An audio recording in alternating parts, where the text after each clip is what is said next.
কোন মুসলমানের সন্তান পূজা মণ্ডপ কিংবা দুর্গা উৎসবে, দুর্গা পূজায় শুভেচ্ছা জ্ঞাপন করা এটা মূর্খতা, জিহালাতের চূড়ান্ত পর্যায়ে। এমনকি ফুকাহায়ে কেরামের সম্মিলিত ফতোয়া রয়েছে এই ব্যাপারে। কোন মুসলমানের সন্তান পূজা মণ্ডপে শুভেচ্ছা জ্ঞাপন করা কুফরি ছাড়া কিচ্ছু হতে পারে না। যে কাজ করে তার তওবা করতে হবে।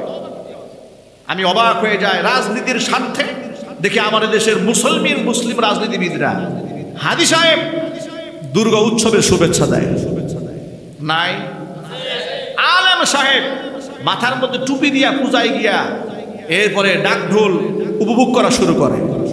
আবার আমাদের এই ব্যাখ্যা দিয়ে বুঝায় রাজনীতি করতে হলে সব জায়গায় যেতে হয়। আপনার মতো মুনাফিককে ইসলাম রাজনীতি করার পারমিশন দেয় নাই।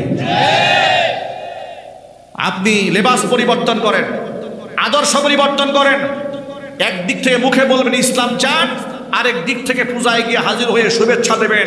আপনার মতো জাতীয় ভণ্ড পৃথিবীতে আর হবে না। একদম পরিষ্কার বার্তা। আপনি যেটা করবেন সেটা হচ্ছে এই রাজনীতিবিদ হিসেবে অমুসলিমরা, সংখ্যালঘুরা তাদের ধর্মীয় উৎসব যেন স্বাধীনভাবে পালন করতে পারবে, তার নিরাপত্তা নিশ্চিত করার জন্য যে ব্যবস্থা নেওয়া দরকার আপনি গার্জিয়ান হিসেবে সে ব্যবস্থা আপনি গ্রহণ করবেন।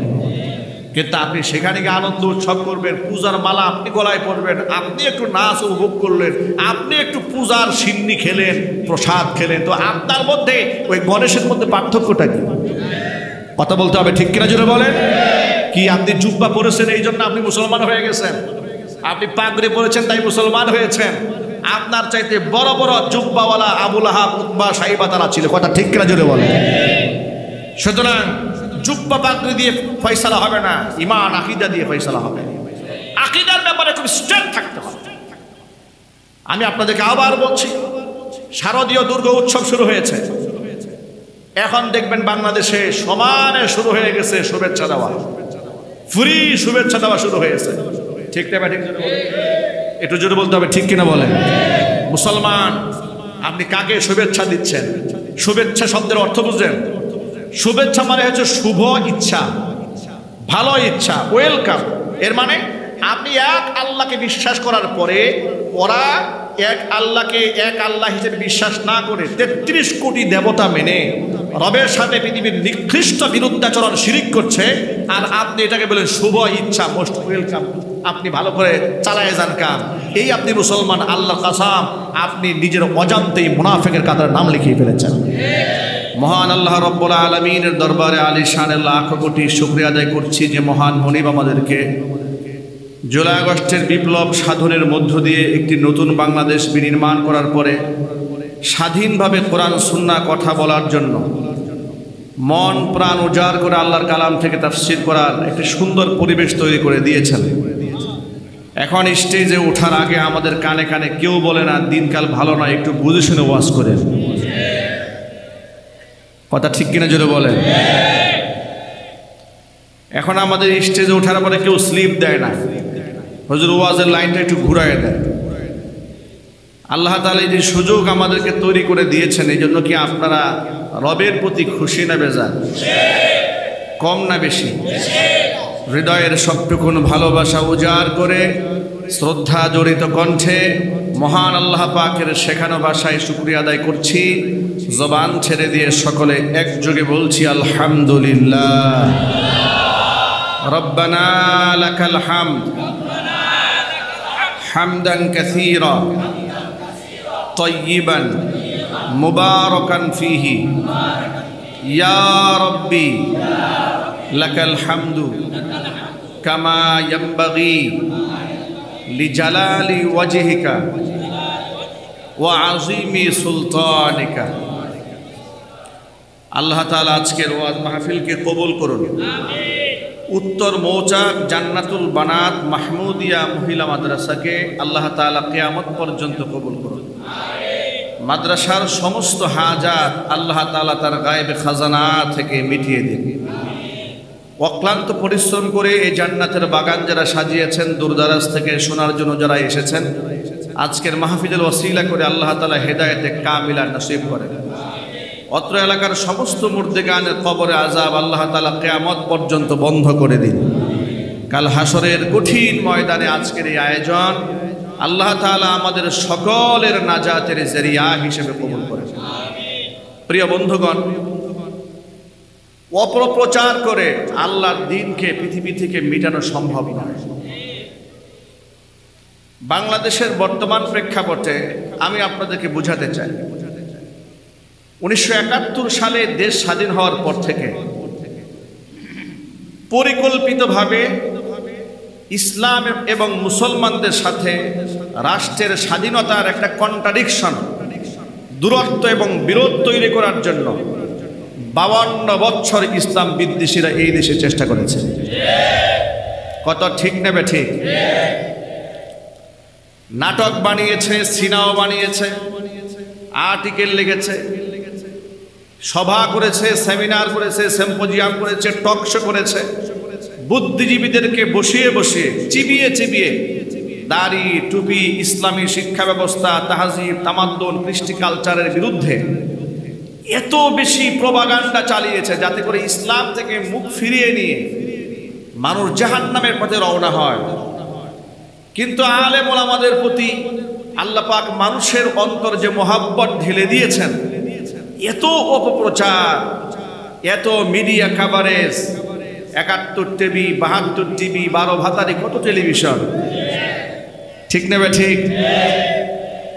এরপরে ডেইলি স্টার, প্রথম আলো নামক অন্ধকার আলো, অন্ধকার, এই সমস্ত পত্রিকাগুলো, প্রথম অন্ধকার নামক পত্রিকাগুলো সমাজে কত প্রপাগান্ডা করলো আলেমদের থেকে মানুষকে বিচ্ছিন্ন করার জন্য।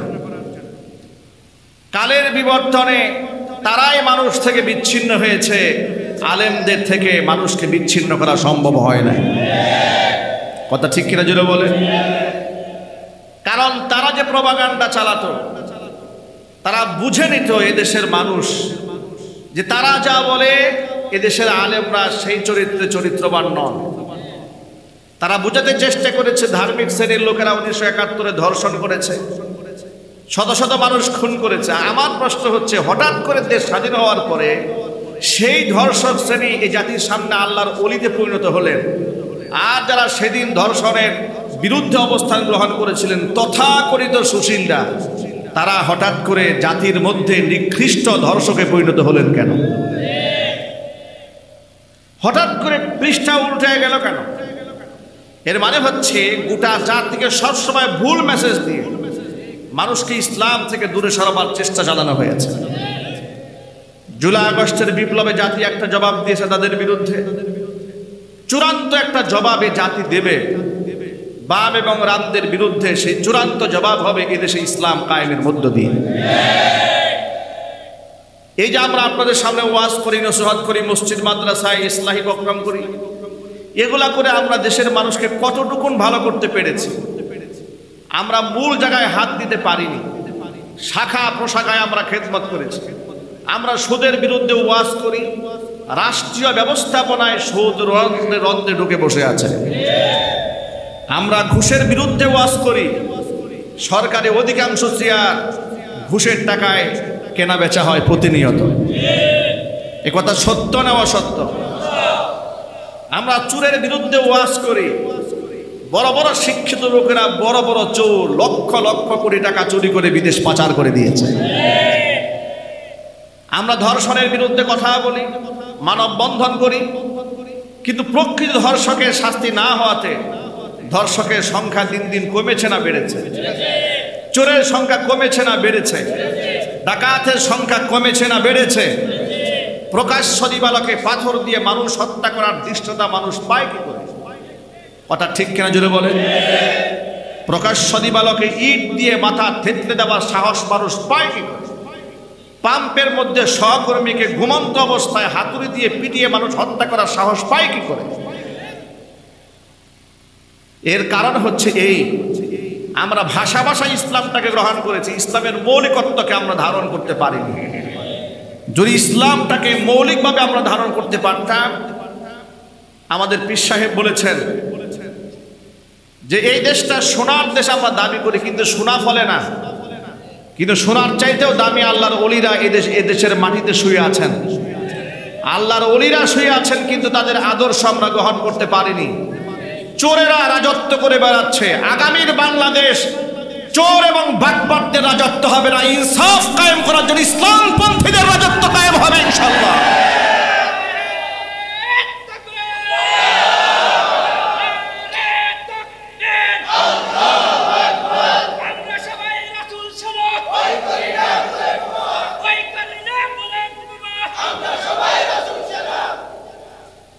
প্রিয় ভাইরা আমার, ইসলাম আল্লাহ রাব্বুল আলামিনের পক্ষ থেকে দেওয়া অনন্য এক নিয়ামত। কোরআন মাজিদ আল্লাহ তাআলা দুটা নিয়ামত নিয়ে বান্দাকে খুশি হয়ে যেতে বলেছেন। কয়টি নিয়ামত নিয়ে? কোরআনের আয়াত প্রমাণ করছে। আল্লাহর নবী সাল্লাল্লাহু আলাইহি ওয়াসাল্লামকে আল্লাহ পাক বলছেন, ও নবীজি, কুল বিফাদলিল্লাহি ওয়া বিরাহমাতিহি ফাবিযালিকা ফালইফরাহু হুয়া খায়রুম মিম্মা ইয়াজমাউন। নবীজি দুইটা জিনিস নিয়ে মানুষদেরকে আপনি খুশি হয়ে যেতে বলেন। এক হচ্ছেন বিফাদলিল্লাহি ওয়া বিরাহমাতিহি, আমি আল্লাহ পাকের করুণা এবং রহমত। শাব্দিক অর্থ মুফাসসিরিনে কিরাম লিখেছেন, ফাদলুন মানে হচ্ছে কোরআন, আরেকটা বর্ণনার মধ্যে সে ফাদলুন মানে হচ্ছে ইসলাম, ওয়া বিরাহমাতিহি মানে তার নবী মুহাম্মদ সাল্লাল্লাহু আলাইহি ওয়াসাল্লাম। অর্থাৎ মানুষ যেন আল্লাহর দেওয়া জীবন ব্যবস্থা ইসলাম নিয়ে এবং আল্লাহর দেওয়া এই উম্মতে মুহাম্মাদের জন্য শ্রেষ্ঠতম উপহার বিশ্বনবী মুহাম্মদ রাসূলুল্লাহ সাল্লাল্লাহু আলাইহি ওয়াসাল্লামকে নিয়ে মানুষ যেন খুশি হয়ে যায়। হুয়া খায়রুম মিম্মা ইয়াজমাউন, পৃথিবীতে মানুষ যত সম্পদ জমা করে সকল সম্পদের চাইতে দামি সম্পদের নাম ইসলাম এবং মুহাম্মদ সাল্লাল্লাহু আলাইহি ওয়াসাল্লাম। ইসলামের চেয়ে দামি সম্পদ আর নাই। আল্লাহু আকবার বলেন। ইসলামটাকে যদি আমরা ব্যক্তি জীবনে, পারিবারিক জীবনে, সামাজিক অঙ্গনে ইসলামটাকে যদি আঁকড়ে ধরে রাখতে পারতাম, পৃথিবীর কোনো জালেম আমাদের চোখে চোখ রেখে কথা বলতে সাহস পেত না। আজকে ইসরায়েলে মুসলমানদেরকে ইসরায়েলি পশু সৈন্যরা ফিলিস্তিনের মাটিতে গণহত্যা চালায়, মুসলমানরা শুধুমাত্র পত্র পত্রিকায় বিবৃতি দেয়, কিন্তু আসল কোনো অ্যাকশনে যেতে পারে না।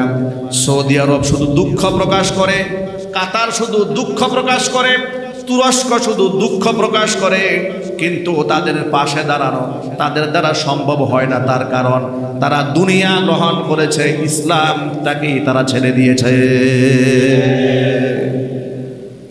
একটা মূলনীতি মনে রাখবেন, ইহুদি আর খ্রিস্টান, এই পৃথিবীর মধ্যে ইহুদি আর খ্রিস্টানেরা কোনো দিন মুসলমানদের উপর সন্তুষ্ট হবে না। আপনি এদেরকে যত বেশি হাদিয়া দেন না কেন, যত এদেরকে প্রভু মানেন না কেন, যত এদের আনুগত্য স্বীকার করেন না কেন, আপনার প্রতি ততক্ষণ সন্তুষ্ট হবে না যতক্ষণ আপনি আপনার ধর্ম বাদ দিয়ে ওদের ধর্মের অনুসারী না হন। তার সবচেয়ে বড় প্রমাণ লক্ষ্য করেন, কয়েকদিন আগে ইসরায়েল কাতারে হামলা করেছে। কথা ঠিক কিনা জোরে বলেন। অথচ ইসরায়েলের নেতানিয়াহু আমার মনে হয় যে টয়লেটেও যায় না ডোনাল্ড ট্রাম্পের অনুমতি ছাড়া। কথা ঠিক নেবে ঠিক জোরে বলেন। আমেরিকার পারমিশন ছাড়া মনে হয় বাথরুমও যায় না। তাহলে সে কাতারে হামলা করলো, ট্রাম্পের পারমিশন ছাড়া হামলা করেছে? না, হামলা করেনি। কিন্তু আমি মন্তব্যে বলেছিলাম যে কাতারের উপর শুধু হামলা কেন? কাতার, সৌদি আরব, লেবানন, তুরস্ক, মধ্যপ্রাচ্যের সবগুলো দেশে ইসরায়েলের হামলা করা উচিত। কারণ সবগুলা দেশের শাসকরা মুনাফিকের ভূমিকা উত্তীর্ণ হয়েছে।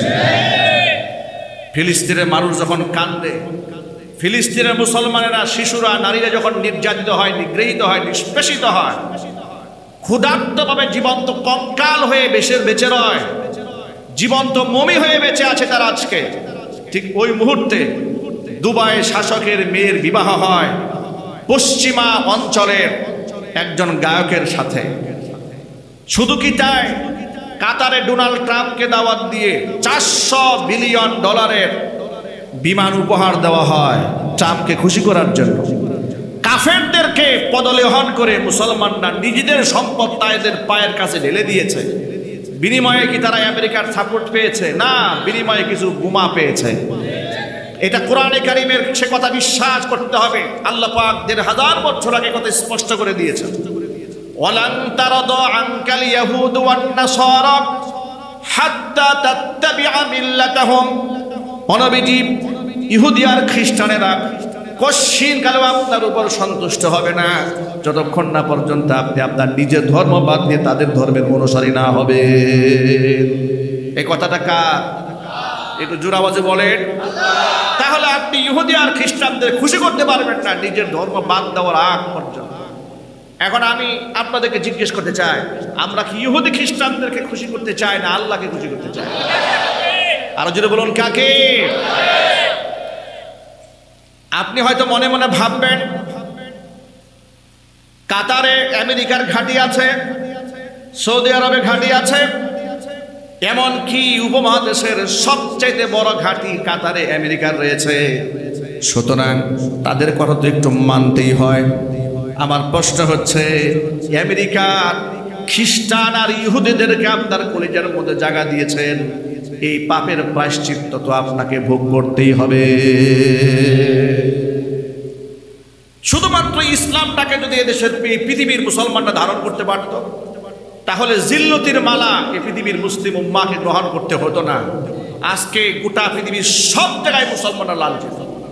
পৃথিবীর দ্বিতীয় বৃহত্তর মুসলিম দেশ বাংলাদেশে মুসলিম আলেম ওলামারা যে পরিমাণ নিগৃহীত নিষ্পেষিত হয়েছে, যে পরিমাণ রক্ত মুসলিম উম্মার ঝরেছে মুসলমানদের দেশে, ইহুদি খ্রিস্টানদের দেশেও মুসলমানদের এত রক্ত ঝরে না। বাংলাদেশে মুসলমানদের রক্ত ঝরে, ভারতে মুসলমানদের রক্ত ঝরে, মিয়ানমারে মুসলমানদের রক্ত ঝরে, চায়নার উইঘুরে মুসলমানদের রক্ত ঝরে, ফিলিস্তিনের মাটিতে মুসলমানদের রক্ত ঝরে, সিরিয়াতে মুসলমানদের রক্ত ঝরে, ইয়ামানে মুসলমানদের রক্ত ঝরে। গোটা দুনিয়ার মধ্যে শুধু মুসলমানদের রক্ত ঝরার কারণটা কি? অথচ ইসলাম তো পৃথিবীতে রাজত্ব করার জন্য এসেছে, ইসলাম দাসত্বের জন্য আসে নাই। কোরআন বলেছে, হুয়াল্লাযী আরসালা রাসূলাহু বিল হুদা ওয়া দীনিল হাক্কি লিইয়ুযহিরাহু আলাদ দীনি কুল্লিহি। তার রাসূলকে আল্লাহ পাঠিয়েছেন সত্য দিন দিয়ে, গোটা দুনিয়ার সমস্ত বাতিল দিনের উপরে ইসলামটাকে বিজয়ী করার জন্য আল্লাহ পাক পাঠিয়েছিলেন। সাহাবায়ে কেরামের জামানায় ইসলাম বিজয়ী ছিল, ঠিক কিনা জোরে বলেন? নবীজি সাল্লাল্লাহু আলাইহি ওয়াসাল্লামের জামানায় ইসলাম বিজয়ী লাভ করেছে। এখন কি হলো? তখন তো মুসলমানদের সংখ্যা ছিল কম। বর্তমান পৃথিবীতে প্রায় 250 কোটি মুসলমানদের এত সংখ্যা থাকার পরেও মুসলমানদের গালাবা নাই, মুসলমানদের বিজয় নাই, মুসলমানদের শুধু পরাজয় এবং গ্লানি বহন করতে হয়। তার কারণটা কি? তার কারণ একটা, উমরে ফারুক রাদিয়াল্লাহু তাআলা আনহুর একটা ঘটনা সামনে আসলে খুব সহজে বুঝতে পারবেন। খলিফাতুল মুসলিমিন আমিরুল মুমিনিন উমর ইবনুল খাত্তাব রাদিয়াল্লাহু তাআলা আনহু মদিনাতুল মুনাওয়ারা থেকে ফিলিস্তিনের উদ্দেশ্যে রাষ্ট্রীয় সফরে বের হয়েছেন, একেবারে জীর্ণ শীর্ণ পোশাকে। এমন সময় তার সাথী সঙ্গী যারা ছিলেন তারা পছন্দ করলেন না। মনে মনে ভাবলেন, হযরত ওমর যদি জামাটা চেঞ্জ করে ভালো একটা জামা পরে যেত, মুসলমানদের আভিজাত্য প্রকাশ পেত। যেই ফিলিস্তিনে সে যাচ্ছে, সেখানে গেলে তো এই পোশাকে গেলে তার কদর হবে না, কারণ পৃথিবীতে পোশাকেরও একটা ভিন্ন মূল্যায়ন আছে। কথা বলেন না ভাই, আছে না নাই? শুধু পোশাকের একটা স্ট্যাটাস আছে না? কথা বলেন। শেখ সাদি রাহিমাহুল্লাহ গল্প শুনেছেন না? এক জায়গায় তিনি দাওয়াতে গেছেন, খুব জীর্ণ শীর্ণ পোশাকে পড়েছেন। তো দাওয়াতে যাওয়ার পরে তো তাকে খুব একটা আপ্যায়ন করে না, খাবার টাবার খুব একটা দেয় না। তিনি বুঝতে পেরেছেন যে আমার তো কদর মদর হচ্ছে না, তারা আমাকে খুব মূল্যায়ন করছে না। এরপরে খুব ঝিকঝাক পোশাক পরে শান শৌকত দিয়ে ওই মজলিসে আবার এসেছেন। আসার পরে এখন তার সামনে বাহারি রকমের খাবার দিয়েছে। উনি আর খাবারগুলো খাচ্ছেন না, খাবারগুলো সব পকেটে ঢুকাচ্ছেন। পাশে যারা আছেন তারা বলছে, কি ব্যাপার, আপনি খাবার সব পকেটে নিচ্ছেন কেন? বলে, খাবার তো আমাকে দিচ্ছে না, খাবার দিচ্ছে তো আমার এই পোশাককে। এই জন্য আমি বলি, পোশাকে খাবার তো তুই খা। সুতরাং পোশাকেরও একটা স্ট্যাটাস আছে। এখন হযরত ওমর একটা জীর্ণ শীর্ণ পোশাক পরে তিনি রওনা হয়েছেন। সিরাতে ইবনে হিশামের মধ্যে এভাবে এসেছে, তাফসিরে ইবনে কাসিরের মধ্যে বর্ণনা এভাবে এসেছে যে তিনি জীর্ণ শীর্ণ পোশাকে যখন রওনা হলেন, সাথী সঙ্গী যারা আছেন তারা মনে মনে ভাবলেন এই পোশাকটা যদি একটু পরিবর্তন করা যেত। কিন্তু হযরত ওমরকে আল্লাহ এমন একটা রূপ দিয়েছিলেন, একটা ব্যক্তিত্ব দিয়েছিলেন যে তার সামনে স্বাভাবিক অবস্থায় কেউ কথা বলতে সেই সাহস কারো হতো না। সুবহানাল্লাহ বলেন। হাদিস শরীফে এসেছে যে রাস্তায় ওমর হাঁটে সেই রাস্তায় শয়তানও হাঁটতে সাহস পায় না। এই ব্যক্তিত্ব এমনিতে আসে নাই, ইসলামের জন্য হকের পথে এমন বলিষ্ঠ ভূমিকা রেখেছেন। তিনি বলেছেন, বর্ণিত আছে তার ব্যাপারে, তিনি বলেছেন যে হকের আওয়াজ তুলতে তুলতে পৃথিবীতে হক কথা বলতে বলতে আমার অবস্থা এমন হয়েছে, পৃথিবীতে আমার কোনো বন্ধুই ছিল না, সব মানুষ আমার শত্রুতে পরিণত হয়েছে হকের আওয়াজ তুলতে তুলতে। ন্যায় পরায়ণতার উজ্জ্বল দৃষ্টান্ত আমিরুল মুমিনিন খলিফাতুল মুসলিমিন হযরত ওমর জীর্ণ শীর্ণ পোশাকে রওনা হচ্ছেন। সাথী সঙ্গী সাহাবী যারা ছিলেন মদিনাতে তাদের পছন্দ হলো না, কিন্তু হযরত ওমরকে পোশাকটা চেঞ্জ করতে বলবেন এই সাহস কারো নাই। নিজেরা নিজেরা পরামর্শ করলেন যে প্রস্তাবটা কার মাধ্যমে দেওয়া যেতে পারে। তারা নিজেরাই সিদ্ধান্ত নিলেন উমরের কাছে এই প্রস্তাব একমাত্র নবীজির মেয়ের জামাই আহলে বাইতের সদস্য হযরত আলী ছাড়া কেউ দিতে পারবে না। আর আলীর প্রস্তাব হযরত ওমর প্রত্যাখ্যান করতে পারবেন না, কারণ সে আহলে বাইতের সদস্য, হাসান হুসাইনের বাবা। সম্মান মর্যাদা দিকে অনেক ঊর্ধ্বে, একমাত্র তাকেই কাজে লাগানো যায়। সাহাবায়ে কামের সকলের সম্মিলিত প্রস্তাব। হযরত আলী কাররামাল্লাহু ওয়াজহা প্রস্তাব নিয়ে খলিফাতুল মুসলিমিনের সামনে গেলেন, বললেন, আমিরুল মুমিনিন, আপনার সাথী সঙ্গীরা চাচ্ছে জীর্ণ শীর্ণ পোশাকটা পরিবর্তন করে একটা গর্জিয়াস জামা পরে আপনি ফিলিস্তিন সফরে যান। এ কথা শোনার পরে হযরত ওমর যে জবাবটা দিয়েছিলেন এটাই হচ্ছে আসল পয়েন্ট আমাদের বোঝার জন্য। ওমর রাদিয়াল্লাহু তাআলা আনহু জবাবে বলেছিলেন, কুন্না আযাল্লাল কওমি, এই পৃথিবীতে আমরা ছিলাম সবচাইতে নিকৃষ্ট জাতি। আরবের মরুপ্রান্তরে আমাদের বসবাস ছিল। রোম পারস্যের শাসকেরা আমাদেরকে মানুষ বলে গণ্য করত না, আমাদেরকে গ্রাম্য কেউ ভূত মনে করত, একেবারে আমাদেরকে অজপাড়া গায়ের নিকৃষ্ট মানুষ তারা মনে করত, গোলাম মনে করত। ঠিক ওই জায়গা থেকে ইসলামের কারণে আল্লাহ তাআলা কত সম্মান আমাদেরকে দান করেছেন। ফাআযানা বিল ইসলাম, ইসলাম দিয়ে আল্লাহ আমাদের এত সম্মানিত করেছেন। রোম পারস্যের শাসকেরা এখন শুধু আমাদের সম্মান করে না, আমাদের চিন্তা করে আল্লাহ পাক ওদের রাতের ঘুমটা হারাম বানিয়ে দিয়েছেন। আল্লাহু আকবার বলেন। হযরত ওমর বলেন, শোনো, এই পোশাক দিয়ে আমরা পৃথিবীতে সম্মানিত হইনি, আমরা সম্মানিত হয়েছি একমাত্র ইসলামের কারণে। পৃথিবীতে যদি আমরা সব ছেড়েও দেই, শুধুমাত্র ইসলামটাকে আঁকড়ায় ধরে রাখতে পারি, আল্লাহর কসম করে বলি পৃথিবীর কোনো শক্তি আমাদের উপরে বিজয় লাভ করতে পারবে না। জোরে জোরে বলেন সুবহানাল্লাহ। ঠিক তাই হয়েছে। জীর্ণ শীর্ণ পোশাকে ফিলিস্তিনের মাটিতে আমিরুল মুমিনিন যখন হাজির হয়েছে, সবে মাত্র সাথে একজন মাত্র খাদেম সাথে নিয়ে গেছেন। আল্লাহু আকবার বলেন। কয়জন? জোরে বলেন। একজন। উটের রশিতে ধরে খাদেম টেনেছে। হযরত ওমর বসে আছে উটের উপরে সওয়ার হয়ে। আবার খাদেম যখন ক্লান্ত হয়েছে, খাদেমকে উটের উপরে সওয়ার করে দিয়েছে, হযরত ওমর রশি ধরে টেনেছে। এভাবে বাই রোটেশন পালা বদল করে টানতে টানতে ফিলিস্তিনের মাটিতে যখন পৌঁছে গেছেন, পালা পড়ে গেছে, খাদেম উপরে বসে আছে, হযরত ওমর রশি ধরে টানতেছে। ফিলিস্তিনের বড় বড় দাম্ভিক অহংকারী সেখানকার খ্রিস্টান পাদ্রীর অপেক্ষায় ছিলেন।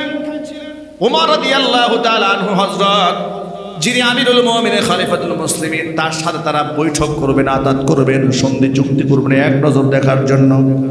আশ্চর্যের ব্যাপার, উটের উপর সওয়ার হয়ে যারা আছেন, যিনি আছেন, তার সাথে সাহাবীদের কুশলাদি বিনিময় তেমন হচ্ছে না।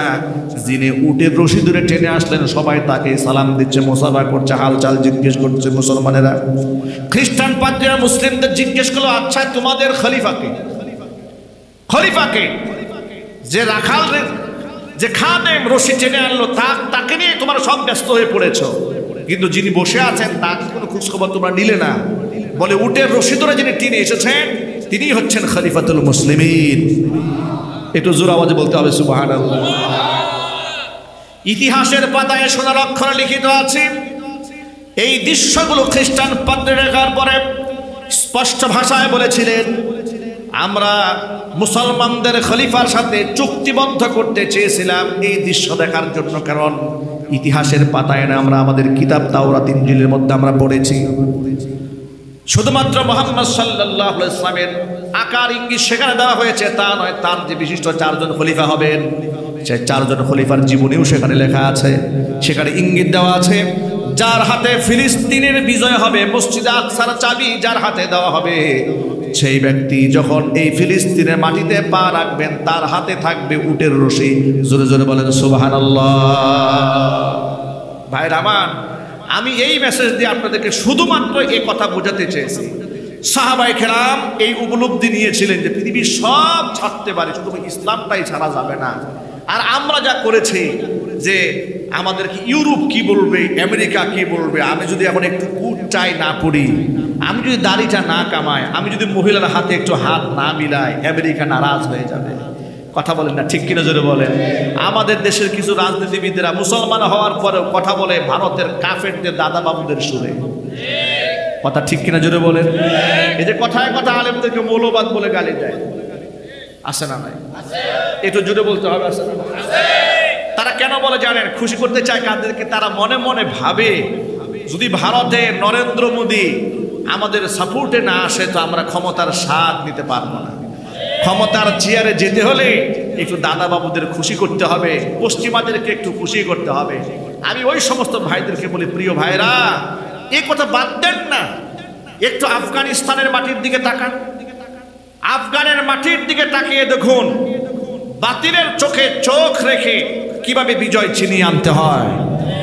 তারা তো একবারও তোয়াক্কা করে নাই আমেরিকা কি বলবে, তারা তো চিন্তা করে নাই ইসরায়েল কি বলবে। গোটা পৃথিবীর সমস্ত মিডিয়া আফগানের বিরুদ্ধে লাগিয়ে দিয়েছে।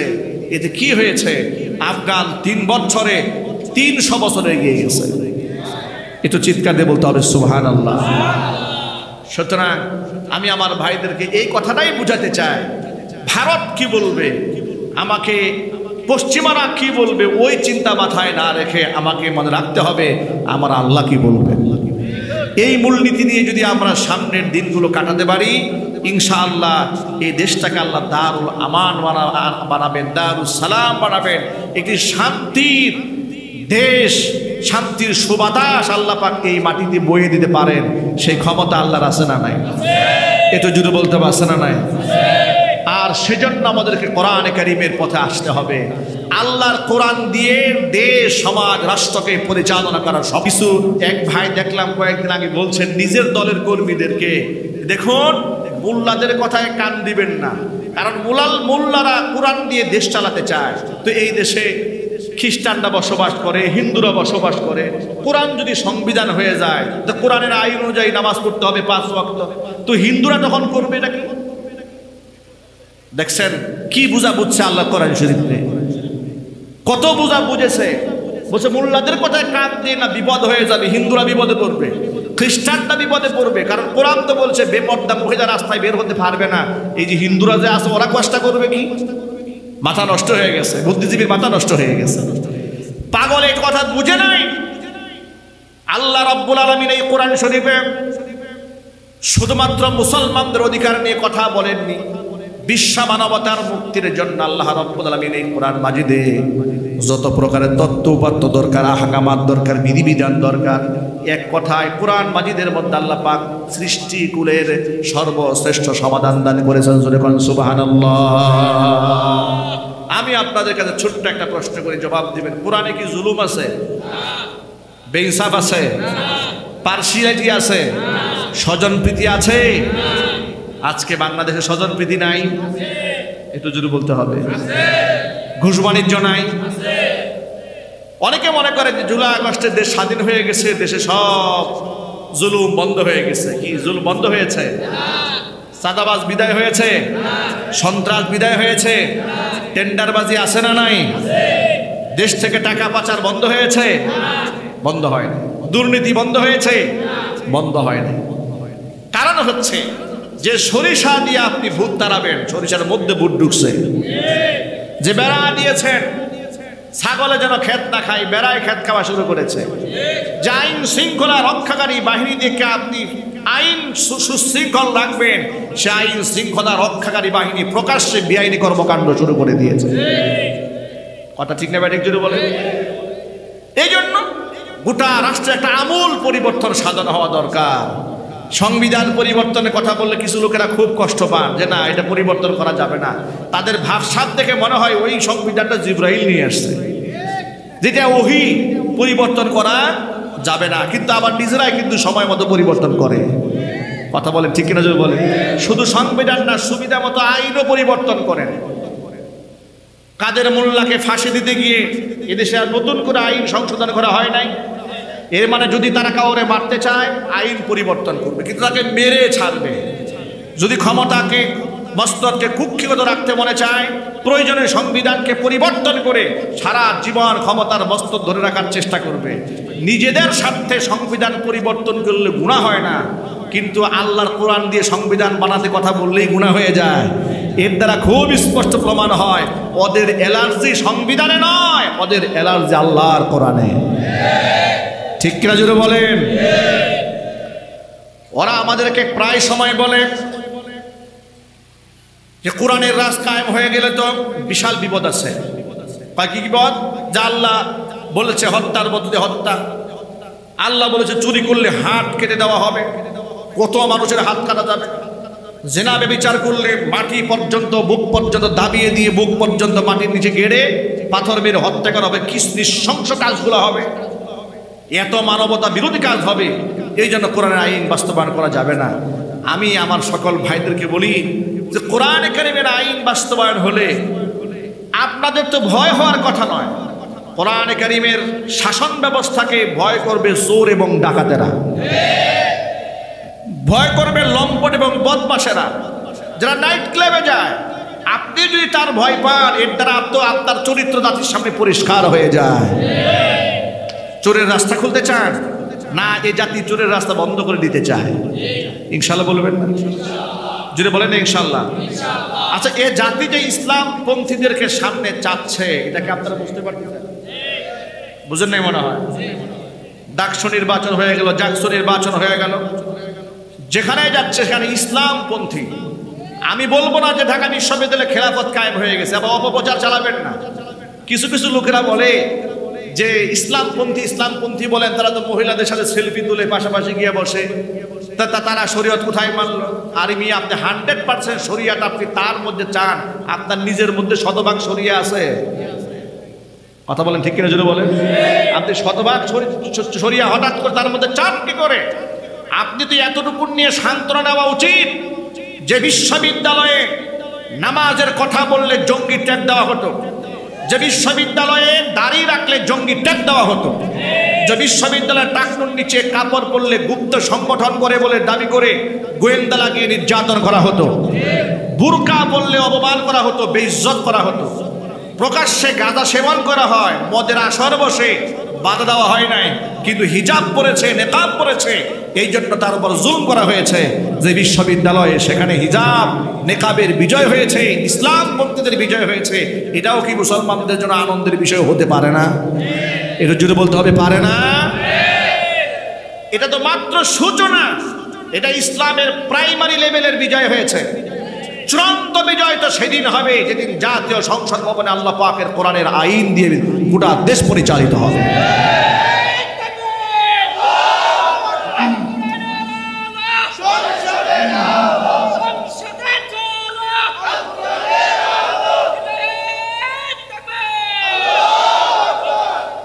এবার শোনেন, সেই জাহেলে মুরাক্কাবের প্রশ্নের জবাব দেই। যে জাহেলে মুরাক্কাব বলেছে কোরআনের আইন বাস্তবায়ন হয়ে গেলে হিন্দুরা কি করবে, বৌদ্ধরা কি করবে, খ্রিস্টানরা কি করবে? ওই পাগলে জানে না কোরআন শরীফে শুধুমাত্র নামাজের কথাই বলা হয় নাই, হিন্দু খ্রিস্টানদের অধিকার নিয়েও কোরআন কথা বলেছে। দেখুন একটু আল্লাহ পাকের আয়াত শোনায়। আল্লাহ পাক বলছেন লা ইকরাহা ফিদ-দীন ক্বাদ তাবায়্যানার রুশদু মিনাল গাই ফামান ইয়াকফুর বিত-তাগুতি ওয়া ইউমিন বিল্লাহি ফাকাদ ইসতামসাকা বিল উরওয়াতিল ওয়ুসকা লা ইনফিসামা লাহা ওয়াল্লাহু সামিউন আলীম। লা ইকরাহা ফিদ-দীন, ধর্মের মধ্যে জবরদস্তি নাই, জোরপূর্বক আপনি অমুসলিমকে মুসলমান বানাতে পারবেন না। তাহলে অমুসলিমদের অধিকার কোরআনে আছে না নাই? তাহলে পাগল যে বলল যে কোরআন দিয়ে দেশ চললে মুসলমানের নামাজ পড়ে হিন্দুরা যাবে কোথায়, পাগলের মাথা ঠিক আছে? তাকে পাপ না পাঠায় দেওয়া উচিত। কথা ঠিক না ঠিক জোরে বলেন? এই যে মুসলমানদেরকে বিভ্রান্ত করে কোথায় পাঠায় দেওয়া উচিত? পাপ না পাঠায় দেওয়া উচিত। ইসলাম বলেছে যে লাকুম দীনুকুম ওয়ালিয়া দীন, তোমরা তোমাদের ধর্ম পালন করো, আমরা আমাদের ধর্ম পালন করি। আমি জোর করে আমার ধর্ম তোমাদের উপর চাপাই দেব না। কোরআন বলেছে শোনো, ওয়াত্তাবায়্যানা রুশদু মিনাল গাই, হেদায়েত গুমরাহি থেকে স্পষ্ট হয়ে গেছে। সুতরাং ফামান ইয়াকফুর বিত-তাগুত, খোদাদ্রোহিতাকে অস্বীকার করে, তাগুতকে অস্বীকার করে যদি কোনো ব্যক্তি আল্লাহর উপর ঈমান আনে, ফাকাদ ইসতামসাকা বিল উরওয়াতিল ওয়ুসকা, সেই ব্যক্তি শক্তিশালী রজ্জুকে আঁকড়ায় ধরল, এমন রজ্জু লা ইনফিসামা লাহা, যা বিচ্ছিন্ন হওয়ার নয়। যার এক মাথা বান্দার হাতে, যে রশির আরেক মাথা রবের হাতে। চিৎকার দিয়ে এখন আল্লাহু আকবার। সুতরাং অমুসলিমকে জোর করে আপনি বুরকা পরাতে যাবেন কেন? আপনি খ্রিস্টানকে জোর করে কালিমা পড়াতে যাবেন কেন? এই শিক্ষা তো ইসলাম আপনাকে দেয় নাই। বরং মুসলমানদের দেশে অমুসলিমের অধিকার কিভাবে নিশ্চিত করা হবে সেই ব্যাপারে নবী করিম সাল্লাল্লাহু আলাইহি ওয়াসাল্লামের একটা হাদিস আপনাদেরকে শোনাই।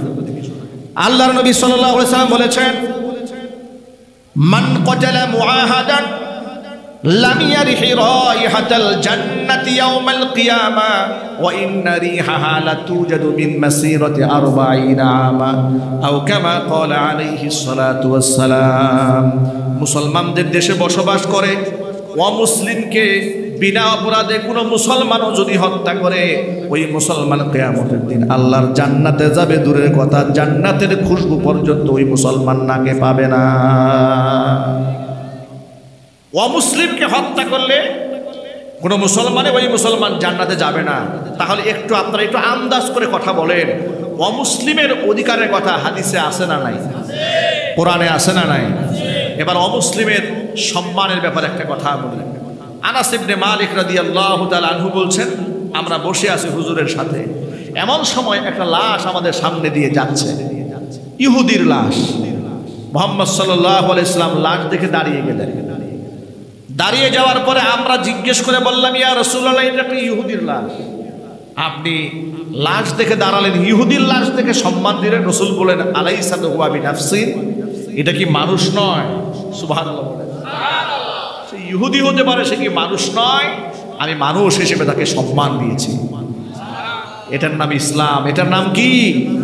ইসলাম। ইহুদির সম্মান আছে, মুশরিকের সম্মান আছে, আপন আপন জায়গায় সবার সম্মানকে নিশ্চিত করেছে। যে ধর্ম, যে দর্শন, যে আদর্শ, সেই আদর্শের নাম কি? ইসলাম। এই জন্য ইসলাম দরকার দেশে। কথা ঠিক না ঠিক জোরে বলেন? আমরা বারণ কোন জায়গাটা করি একটু বুঝেন, পার্থক্য বুঝতে হবে, না বুঝে আপনার বিভ্রান্ত হবে। আমরা পূজায় মুশরিকদেরকে যেতে নিষেধ করি না, আমরা পূজা পার্বণে হিন্দুদেরকে যেতে নিষেধ করি। আরো চিল্লায় বলেন, বাধা দেই। কোন আলেম বাধা দিয়েছে যে হিন্দুরা কেউ যাবেন না পূজা করতে? বলেছে কোনোদিন? একটা রেকর্ড আপনারা দেখাতে পারবেন? হ্যাঁ, আলেমরা কি বলেছে? মুসলমানদেরকে বলেছে, মুসলমানেরা আপনারা পূজায় যাবেন না। এটা কি অন্যায় করেছে না সত্য বলেছে? আপনি মুসলমান হয়ে আপনি করেন রোজা, আপনি কেন পূজায় যাবেন? আপনি আল্লাহকে এক বিশ্বাস করেন, আপনি শিরকি কর্মকাণ্ডে শুভেচ্ছা আপনি কি করে জ্ঞাপন করেন? কোন মুসলমানের সন্তান পূজা মণ্ডপ কিংবা দুর্গা উৎসবে, দুর্গা পূজায় শুভেচ্ছা জ্ঞাপন করা, এটা মূর্খতা, জিহালাতের চূড়ান্ত পর্যায়ে। এমনকি ফুকাহায়ে কেরামের সম্মিলিত ফতোয়া রয়েছে এই ব্যাপারে। কোন মুসলমানের সন্তান পূজা মণ্ডপে শুভেচ্ছা জ্ঞাপন করা কুফরি ছাড়া কিচ্ছু হতে পারে না। যে কাজ করে তার তওবা করতে হবে। আমি অবাক হয়ে যাই রাজনীতির স্বার্থে দেখি আমাদের দেশের মুসলিম রাজনীতিবিদরা হাদি সাহেব দুর্গা উৎসবের শুভেচ্ছা দেয় নাই, আলেম সাহেব মাথার মধ্যে টুপি দিয়া পূজায় গিয়া এরপরে ডাক ঢোল উপভোগ করা শুরু করে। আবার আমাদের এই ব্যাখ্যা দিয়ে বুঝায় রাজনীতি করতে হলে সব জায়গায় যেতে হয়। আপনার মতো মুনাফিককে ইসলাম রাজনীতি করার পারমিশন দেয় নাই। আপনি লেবাস পরিবর্তন করেন, আদর্শ পরিবর্তন করেন, একদিক থেকে মুখে বলবেন ইসলাম চান, আরেক দিক থেকে পূজায় গিয়ে হাজির হয়ে শুভেচ্ছা দেবেন। আপনার মতো জাতীয় ভণ্ড পৃথিবীতে আর হবে না। একদম পরিষ্কার বার্তা।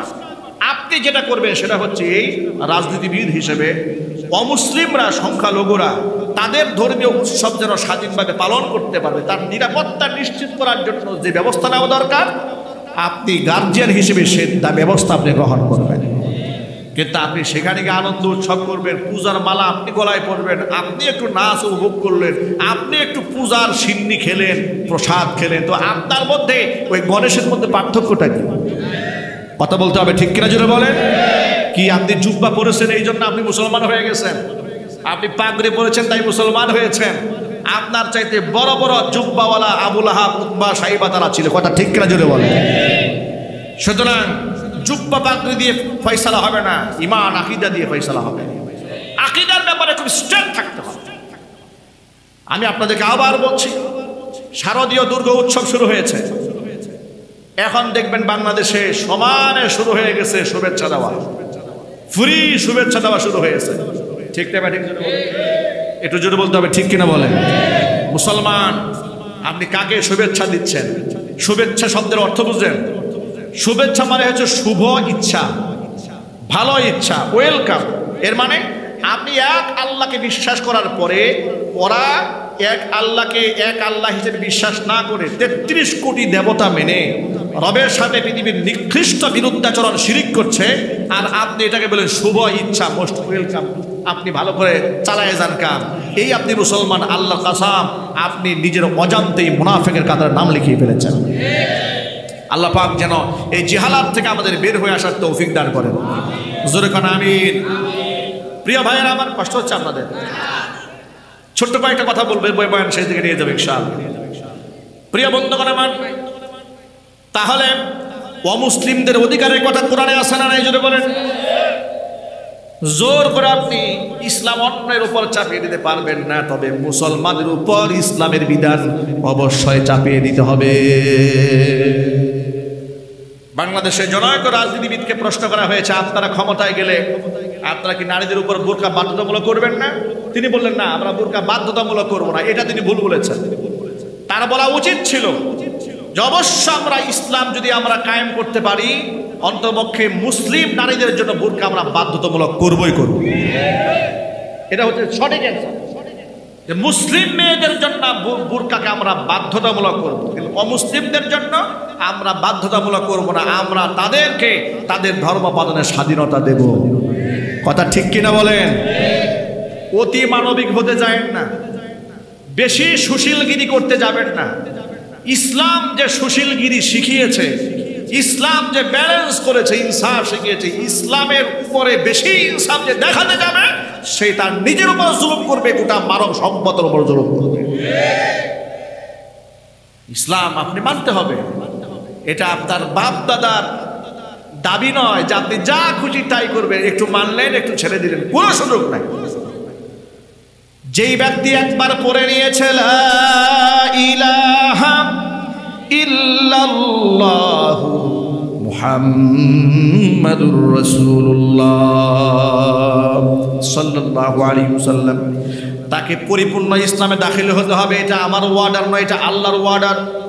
আল্লাহ পাক বলেন, ইয়া আইয়ুহাল্লাযীনা আমানু দুখুলু ফিস সিলমি কাফা ওয়ালা তাত্তাবিউ খুতুওয়াতিশ শাইতান ইন্নাশ শাইতানা লাকুম আদুউম মুবিন। হে ঈমানদারগণ, পরিপূর্ণ ইসলামে দাখিল হয়ে যাও, তোমরা শয়তানের পদঙ্ক অনুসরণ করো না, নিশ্চয়ই শয়তান তোমাদের সুস্পষ্ট দুশমন। পরিপূর্ণ ইসলামে দাখিল হতে হবে। সুতরাং ইসলামে এখন আমি আপনাদের ছোট্ট প্রশ্ন করব, জবাব দেবেন। নামাজ পড়ি কার হুকুমে? রোজা রাখি কার হুকুমে? যাকাত দেয় কার হুকুমে? হজে যায় কার হুকুমে? জমিন কার? চিল্লায় বলেন হুকুম চলবে কার? এখানে পেস্তা লাগছে। এই জমিনের মালিক কে? লোকেরা বলে সকল ক্ষমতার উৎস জনগণ। একটু জোরে বলেন নাউজুবিল্লাহ। সকল ক্ষমতার উৎস কে? এই জমিনের মালিক কে? জমিনের মালিক আল্লাহ। ইনিল হুকমু ইল্লা লিল্লাহ ওয়ালিল্লাহি মিরাসুস সামাওয়াতি ওয়াল আরদ।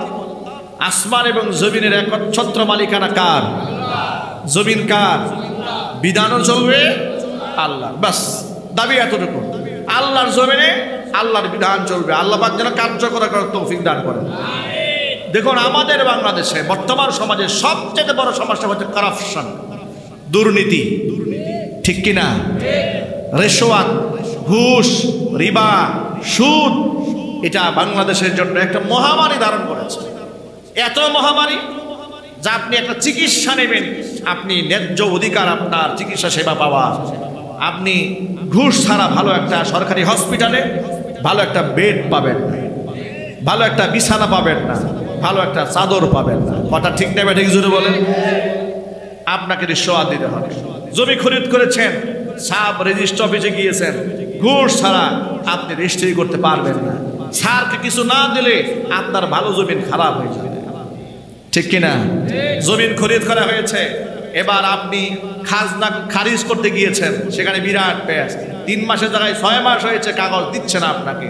ঘুরাবে তো ঘুরাবে, কি সমস্যা? স্যার তো সাইন দিচ্ছে না। কেন? স্যারের কি সমস্যা? বলে 10,000 টাকা ছাড়া স্যার তো ফাইলে সই দেয় না। আছে না নাই? অনুরূপভাবে স্যারও যেমন শয়তান আছে, আবার সবাই একরকম বলছে না, এটা কিন্তু সবার জন্য অধিকাংশ ক্ষেত্রে এটা হচ্ছে। আবার দুর্নীতিগ্রস্ত মানুষও আছে, অন্যের জমি জামা দুর্নীতি করে দখল করে নেবে।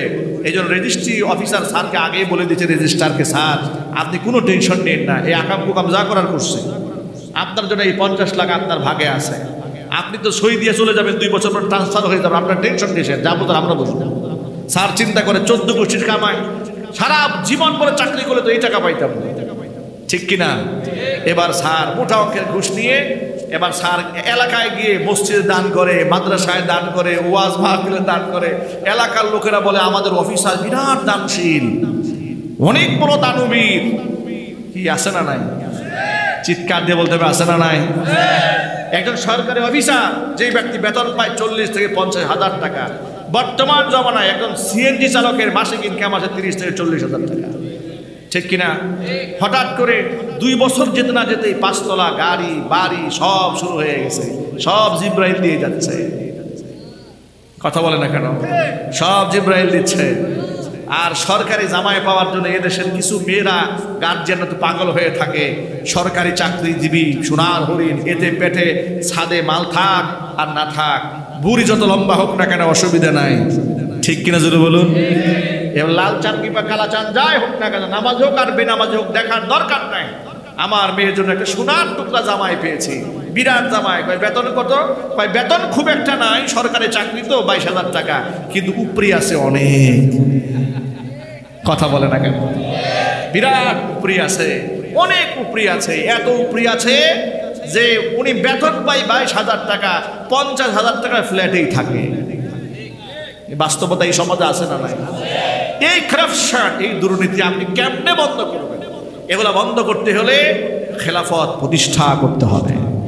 খেলাফত ছাড়া, ইসলাম ছাড়া, ইসলামী শাসন ব্যবস্থা ছাড়া এর আমূল পরিবর্তন করা সম্ভব হবে না। এই জন্য দেখুন, বিচার ব্যবস্থার মধ্যে দুর্নীতি থাকার কারণে অসংখ্য নিরাপরাধ লোকেরা এখনো পর্যন্ত জেলখানার মধ্যে আছে। নাই? একটু যদি বলেন না। আমাদের বাংলাদেশে অবস্থা দেখেন, এই আইন ব্রিটিশরা কি আইন বানিয়ে দিয়েছে, সন্দেহভাজন ধরে নিয়ে যাচ্ছে, মামলা দিয়ে দিচ্ছে, সাজিয়ে গুজিয়ে খুব সুন্দর করে মামলা দিয়ে দিচ্ছে। কত প্রকার সংস্কার প্রয়োজন। 2018 সালে স্বৈরাচারের আমলে মাহফিল মঞ্চ থেকে আমাকে উঠায় নিয়ে গেল, পুলিশকে জিজ্ঞেস করলাম নিয়ে যাচ্ছেন কোথায়? বলে থানায়। আমার অপরাধ? কয় কিচ্ছু বলতে পারবে না, সব উপরের নির্দেশ। সকালবেলা কোর্টে হাজির করেছে। কোর্টে হাজির করার পরে মামলার নথিপত্র তালাশ করে দেখি তারা লিখেছে গুপ্ত বৈঠক থেকে আমাদেরকে ধরেছে। আমার কাছে আমার পকেটে ককটেল বোমা পাওয়া গেছে। অনেকগুলো লোক ছিল, সব দৌড়ে পালাই গেছে। আমরা 5-7 জন দৌড়ে পালাইতে পারি নাই, ওরা আমাদেরকে ধরে নিয়ে গেছে। আবার আদালতে এই 16টা ককটেল বালতির মধ্যে ভরে রিকভারি দেখাইছে, যেগুলো আমাদের কাছে ছিল। মানুষটা শয়তান, চিল্লা বলেন। এগুলা সব মরে গেছে, মরে গেছে না। ওদের পরিচালকরা কিছুদিনের জন্য এখান থেকে বিতাড়িত হয়েছে, কিন্তু যাদের মাধ্যমে এগুলা সাজানো হতো ওরা কিন্তু এখনো ঘাপটি মেরে বসে আছে। সুযোগ পেলে আবার সবল দেবে, ঠিক কিনা চিল্লায় বলেন। এই যে দুদিন আগে দেখেছেন না আপনারা, পত্র পত্রিকায় পেয়েছেন, মাওলানা মামুনুর রশিদ নামক এক আলেম জুলাই যোদ্ধা গুম হয়ে গিয়েছে। জুলাই আগস্টের বিপ্লবের পরে দেশে মানুষ আবার গুম হওয়া শুরু হয়েছে। গুমের নাটক তো আমরা অনেক দেখেছি বাংলাদেশে স্বৈরাচারের আমলে, ঠিক কিনা জুড়ে বলেন। গুমের নাটক দেখেছি, জঙ্গি নাটক দেখেছি। ভালো ভালো মানুষদেরকে ধরে এনে এক বাড়িতে আটকায় রাখতো, আটকায় রেখে মিডিয়া কভারেজ দিতে সংবাদ দিত। এরপরে চতুর্দিক থেকে প্রশাসন, র্যাব, বিজিবি সব দাঁড় করায় দিয়ে বলতো এখানে জঙ্গি দ্বারা বসে। এই নাটক করে করে কত নিরীহ মানুষকে তারা হত্যা করেছে। আমি আপনাদেরকে বলতে চাই, এই সমস্ত নষ্টামি, ভণ্ডামি, রাষ্ট্রদ্রোহিতা, মানবতা বিরোধী অপরাধ যদি বন্ধ করতে চান, তাহলে সংসদ ভবনে আল্লাহর কোরআনকে পৌঁছায় দিতে হবে। বিকল্প কোনো রাস্তা নাই। কোরআন আছে যেখানে, আমরা আছি সেখানে। বলেন ইনশাআল্লাহ। একটু জোরে বলতে হবে ইনশাআল্লাহ। কোরআন আছে যেখানে আমরা আছি, কোরআন নাই যেখানে আমরা নাই। কেন এই কথা বললাম শোনেন। সুদের বিরুদ্ধে যত ওয়াজ করি, সুদ বন্ধ হবে না। রাষ্ট্র ব্যবস্থায় সুদ আছে, ইসলাম কায়েম হয়ে গেলে সুদ বন্ধ হয়ে যাবে, যাকাত ভিত্তিক অর্থ ব্যবস্থা চালু হয়ে যাবে। এই দেশের ধনীদের যাকাতের টাকা যদি রাষ্ট্র সংরক্ষণ করে আর এর যদি ইনসাফের সাথে বন্টন করে দেওয়া যায়, সর্বোচ্চ 2 থেকে 3 বছর বন্টন করলে গোটা বাংলাদেশে যাকাত নেওয়ার মতো দরিদ্র মানুষ আর খুঁজে পাওয়া যাবে না। যাকাত ব্যবস্থা চালু হবে, সুদ ব্যবস্থা ধ্বংস হয়ে যাবে। আজকে যে ধনী সে ধনী হয়ে যাচ্ছে, গরিব গরিব হয়ে যাচ্ছে, ফকির মিসকিন মিসকিন থেকে যাচ্ছে। এই বৈষম্য বন্ধ করতে হবে না ভাই। দেখুন, ইসলামে কোনো স্বজনপ্রীতি হয় না, পার্সিয়ালিটি হয় না। ইসলামের বিচারটা দেখেন। আমাদের দেশের বিচার ব্যবস্থা হচ্ছে আমাকে ধরে নিয়ে যাবে, 6 মাস আগে আটকায় রাখবে, এরপর আমাকে আদালতে জিজ্ঞেস করা হবে হুজুর আপনার কি কোনো অপরাধ আছে নাকি। ওই যে রফিকুল ইসলাম মাদানিকে অ্যারেস্ট করা হয়েছে, 11 মাস জেলখানায় আটকায় রাখার পরে আদালত তোলা হয়েছে। বিচারক তাকে জিজ্ঞেস করে, আচ্ছা হুজুর এবার আপনি বলেন আপনার কোনো দোষ আছে? 11 মাস জেলখানা শেষ, ফ্রি। এখন জিজ্ঞেস করে আপনার কোনো দোষ আছে কিনা। নাউজুবিল্লাহ বলেন। আমার উস্তাদ মুফতি জসিমউদ্দিন রহমানী হাফিজাহুল্লাহ 11 বছর জেল খাটলেন। কত বছর? আরো জোরে বলেন। 11 বছর। তাকে বানানো হয়েছে আনসারুল্লাহ বাংলা টিমের প্রধান। কোথা থেকে নাম আবিষ্কার হলো তিনি নিজেও জানেন না। তাকে একটা টিমের প্রধান বানিয়ে 11 বছর জেল খাটিয়েছে। শহীদ আল্লামা সাঈদ রাহিমাহুল্লাহ একবিংশ শতাব্দীর আল্লাহর পক্ষ থেকে শ্রেষ্ঠ কোরআনের দায়ী মুফাসসির 13 বছর বিনা অপরাধে কারাবরণ করেছেন। এমনকি জেলখানার ভেতর থেকেই তাকে পরিকল্পিতভাবে বের করে চিকিৎসার নামে হসপিটালে এনে আমরা সন্দেহ করছি বিষ প্রয়োগে তাকে হত্যা করা হয়েছে। ঠিক কিনা জোরে বলেন। আল্লামা মামুনুল হক হাফিজাহুল্লাহ 3 বছর নিদারুণ নির্যাতন করা হয়েছে। ঠান্ডা বিড়ি পরানো হয়েছে, বুলেট প্রুফ জ্যাকেট পরানো হয়েছে, নিজের স্ত্রীকে দিয়ে ধর্ষণের মামলা করানো হয়েছে। মানুষের সামনে তাকে চরিত্রহীন প্রমাণ করার জন্য কত চেষ্টা করেছে। কথা ঠিক নেবে ঠিক। আহা, এগুলা করে করে আলেমদের চরিত্র হরণ করার চেষ্টা করেছে। রফিকুল ইসলাম মাদানিকে জামা কাপড় খুলে প্যান্ট শার্ট পরিয়ে অর্ধনগ্ন মহিলার পাশে বসিয়ে ছবি তুলেছে। তাকে ভয় দেখিয়েছে, আমাদের কথা না মানলে সব ছেড়ে দিয়ে আপনার ইজ্জত সম্মান সব নষ্ট করে দেবে। পত্রিকার মধ্যে তারা লিখে দিয়েছে তিনি পর্নোগ্রাফিতে আসক্ত ছিলেন, যাতে করে মানুষ আলেমদের থেকে মুখ ফিরিয়ে নেয়। এইভাবে একটা একটা করে দেশের সম্মানিত আলেমদেরকে মানুষের সামনে বেইজ্জত করার জন্য পরিকল্পনা তারা হাতে নিয়েছিল। কথা ঠিক নেবে ঠিক। ওরা আলেমদেরকে বেইজ্জত করতে চেয়েছে, আল্লাহ রাব্বুল আলামিন ওদের গোষ্ঠী সহ ল্যাংটা করে ভারতের কাফেরদের কোলে উঠিয়ে দিয়েছে।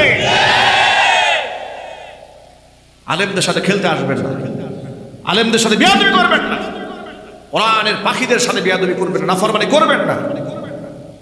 এখনো সময় আছে। যারা আলেমদেরকে বাঁকা চোখে দেখেন, আল্লাহর কাছে তওবা করেন।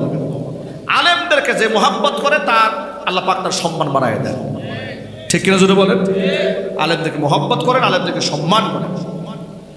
ভাইরা আমার, যে কথা বলতে গিয়ে এতগুলো কথা বললাম সেটা হলো আমাদের দেশের বিচার ব্যবস্থা আছে। বছরের পর বছর মানুষ নিদারুণ কষ্ট পায় বিনা অপরাধে।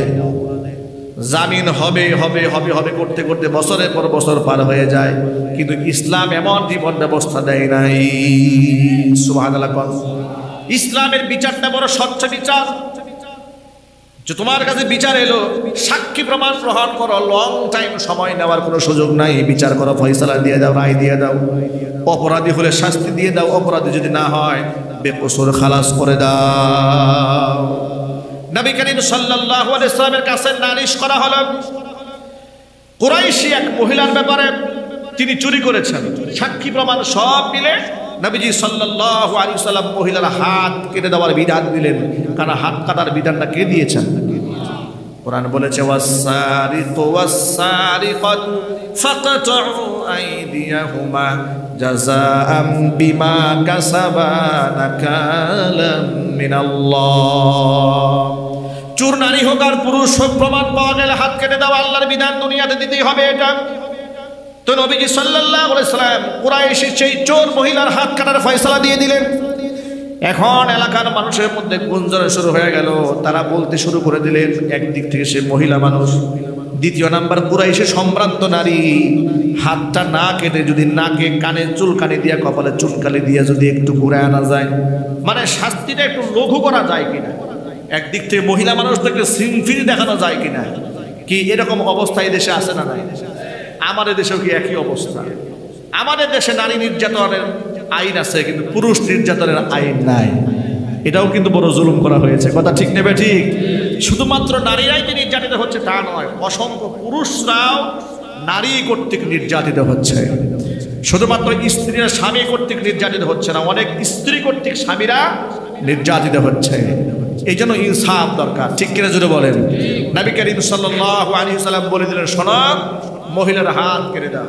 এখন সাহাবায়ে কেরামের মধ্যে একটু কানাঘোষা হলো যে রাসূলের কাছে সুপারিশ কমায় দেওয়া যেত, কিন্তু হুজুরের কাছে এই সুপারিশটা নিয়ে যাবেন কে?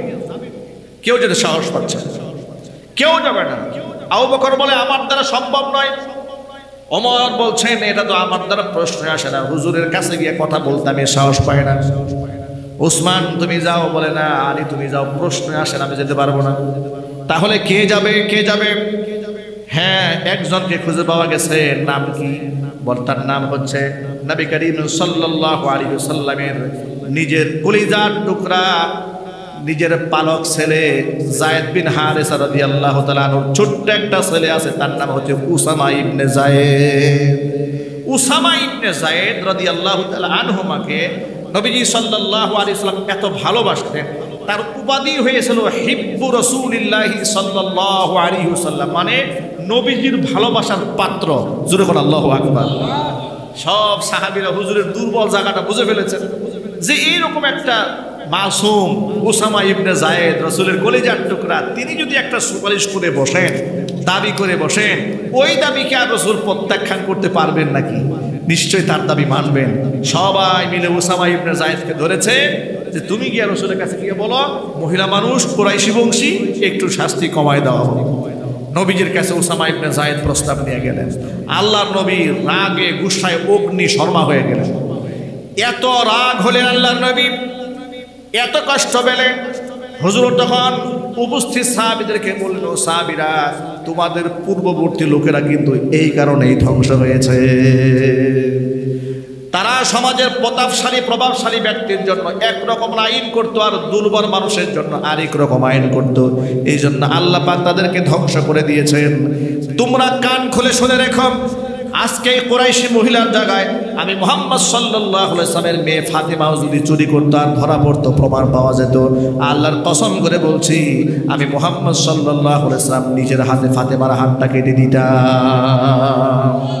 জোরে কোন সুবহানাল্লাহ। এটার নাম ইসলাম। এটার নাম কি? এটার নাম ইসলামের জীবন ব্যবস্থা। এটার নাম হচ্ছে ইসলামের বিচার ব্যবস্থা। এই জন্য সমাজে ইনসাফ প্রতিষ্ঠা করতে গেলে ইসলামী বিধিবিধান আহকামাত সমাজে বাস্তবায়ন করার বিকল্প কোনো রাস্তা নাই। তাহলে সমাজ থেকে জুলুম দূর হবে, নির্যাতন দূর হবে, চাঁদাবাজি দূর হবে, এরপরে সাধারণ মানুষের অধিকার নিশ্চিত হবে, শ্রমিকরা অধিকার ফিরে পাবে, আমার মা বোনরা দূষিত হবে না, মা বোনরা সতীত্বের গ্যারান্টি পাবে, বলেন ইনশাআল্লাহ। সুতরাং আমরা কি আল্লাহ পাকের আহকামাতগুলা গোটা সমাজের মধ্যে বাস্তবায়ন করতে পারবো তো ইনশাআল্লাহ। সুতরাং গোটা দেশের সর্বত্র ইসলাম ছড়িয়ে পড়ুক, এটাতে আপনারা চান? কারা কারা চান? এবার দিল থেকে হাতটা দেখান। আল্লাহ তুমি কবুল করে নাও, জোরে কোন আমিন। আর চিল্লায় কোন আমিন। হাত নামান। এরকম কথা বলতে গেলে ইসলামী খেলাফত এবং তার শাসন ব্যবস্থার সুন্দর দিকগুলো রাতের পর রাত বলা যাবে, দিনের পর দিন বলা যাবে, বলে শেষ করা যাবে না। আল্লাহ পাক যেন আমাদের সকলকে যে কথাগুলো বলেছি সবার আগে আমাকে, আমার ভাইদেরকে, মা বোনদেরকে আমাল করার তৌফিক দান করেন। জোরে বলুন আমিন।